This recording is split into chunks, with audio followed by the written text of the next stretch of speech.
100 गुना सस्ती होगी दवाई, महंगे अस्पतालों की शामत आई। मोदी के मंत्री ने लिया ऐसा फैसला, सब कह रहे शुक्रिया। 450 रुपए में मिलेगा 70,000 का सिरप। करोड़ों की बीमारी लाखों में होगी छू मंतर। मेड इन इंडिया ने किया चमत्कार। उधर चीन में नई बीमारी की आहट, इधर भारत में बन रही ऐसी दवा जिससे मांगने आएंगे अमेरिका ब्रिटेन के वैज्ञानिक।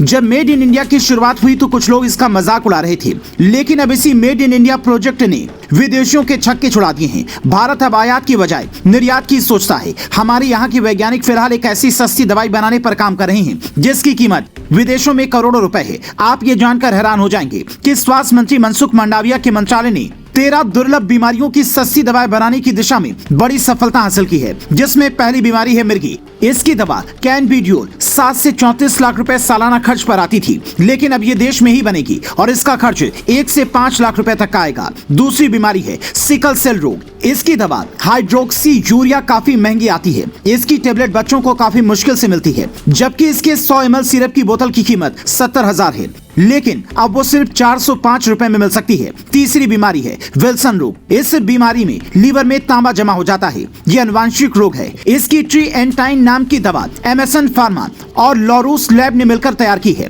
पहले सालाना इस दवा की कीमत 2.2 करोड़ थी, जो अब घटकर 2.2 लाख हो गई है, यानी दवाई 100 गुना सस्ती हो गई है। इसके अलावा टाइरोसिनेमिया टाइप 1 और गौशर रोग की दवा भी सस्ती होने वाली है। इसमें से कुछ दवाइयां बन चुकी हैं, जबकि कुछ दवाइयां अभी बन रही हैं। केंद्रीय स्वास्थ्य मंत्री डॉक्टर मनसुख मंडाविया और नीति आयोग के सदस्य डॉक्टर वीके पॉल ने एक प्रेस कॉन्फ्रेंस में साफ साफ कहा कि 4 ऐसी दवाएं जो विदेशों से करोड़ों में आती थीं, वो अब हिंदुस्तान में ही बनने लगी हैं।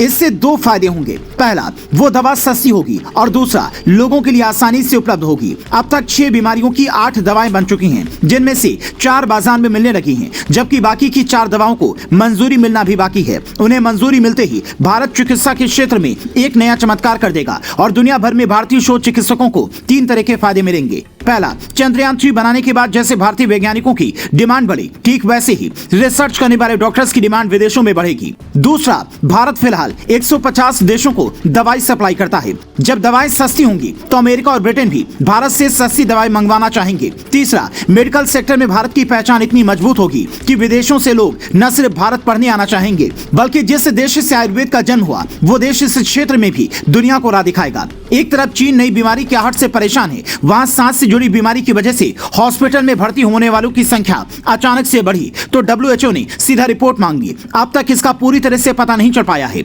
लेकिन ये कोरोना की तरह ही घातक बताया जा रहा है, इसलिए पूरे चीन में सतर्कता बरती जा रही है। भारत भी इस पर नजर बनाए हुए है ताकि कोरोना वाला हाल ना हो। भारतीय चिकित्सकों ने भी हो सकता है कि इस पर रिसर्च शुरू कर दी हो, लेकिन उससे पहले जिन दवाओं को मंजूरी मिली है वो काफी अहम है। हर भारतीय के लिए ये गौरवान्वित करने वाला पल होगा।